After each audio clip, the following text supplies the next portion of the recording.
માનવી જ્યાં એવું વિચારે છે કે જ્યાં શક્યતાઓનો અંત છે ત્યાંથી વિજ્ઞાન એવું વિચારે છે કે અહીંયાથી શક્યતાઓ શરૂ થાય છે.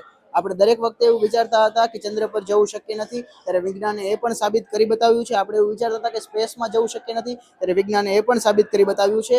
ત્યારે આજે આપણે હજી પણ એવું વિચારી રહ્યા છીએ કે સ્પેસની અંદર ફૂડ બનાવવું, કે સ્પેસની અંદર ખેતી કરવી શક્ય નથી, ત્યારે એવું પણ થઈ શકે છે, જેની સંભાવનાઓ આજે આપણે જોવાના છીએ. સૌપ્રથમ તો સ્પેસની અંદર જઈ કેવી રીતે શકાય છે તેનું એક સુંદર મજાનું મોડલ અહીંયા છે. મારું નામ કૈલા પ્રિયા છે અને અમારો મોડલનું નામ છે સ્પેસ વિઝિટ. તો સ્પેસ વિઝિટ માટે કોણ કોણ ઇલિજિબલ છે અને કોણ કોણ જઈ શકે છે? તો સ્પેસ વિઝિટમાં સાયન્સ એન્ડ ટેકનોલોજીમાં માસ્ટર હોય, એન્જિનિયરિંગમાં માસ્ટર હોય, ફ્લાઇટર જાણતા હોય એવા બધા સ્પેસમાં જઈ શકે છે.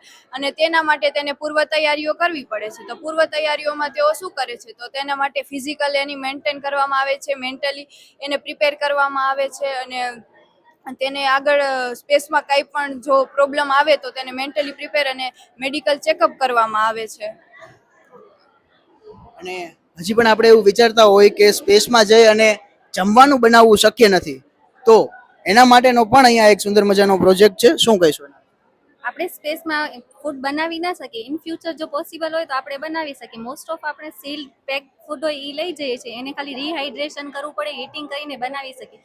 હું સ્પેસમાં પહેલાથી ચોકલેટ ચિપ્સ ને એવું બનાવવામાં આવ્યું છે. આપણે ફ્યુચર જો કરીએ તો આપણે સ્પેસમાં આર્ટિફિશિયલ એન્વાયરમેન્ટ આપીને આપણે ફૂડ બનાવી શકીએ છીએ.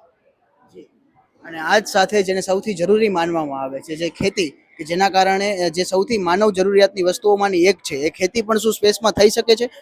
હા, ખેતી પણ સ્પેસમાં થઈ શકે છે, જેના કારણે અહીંયાથી લઈ જવામાં આવતી વસ્તુઓનો કોસ્ટ પણ આપણે ઘટાડી શકીએ. જો સ્પેસ ઉપર ફાર્મિંગ શક્ય હોય તો આપણે અહીંયા કરી શકીએ. તો અહીંયાથી આપણે જમવાની પૂરતી વસ્તુ નથી લઈ જવી પડતી, કેમ કે અહીંયા આપણે ગ્રો કરાવીને આપણે તે વસ્તુઓ વાપરી શકીએ છીએ, જેના કારણે આપણો કોસ્ટ પણ લો થઈ શકે છે. અને અહીંયાથી વસ્તુ લઈ જવાનો કોસ્ટ પણ હાઈ હોય છે, તેના કારણે આપણે ત્યાં ફાર્મિંગ પણ શક્ય બનાવી શકીએ છીએ. તો આ નાના વિચારો છે ને નાની શક્યતાઓ છે કે જે ભવિષ્યમાં જઈ અને ખૂબ સારી રીતે સાકાર પણ થઈ શકે છે. જોડાયેલા રહો મોરબી અપડેટ સાથે. ખૂબ ખૂબ આભાર.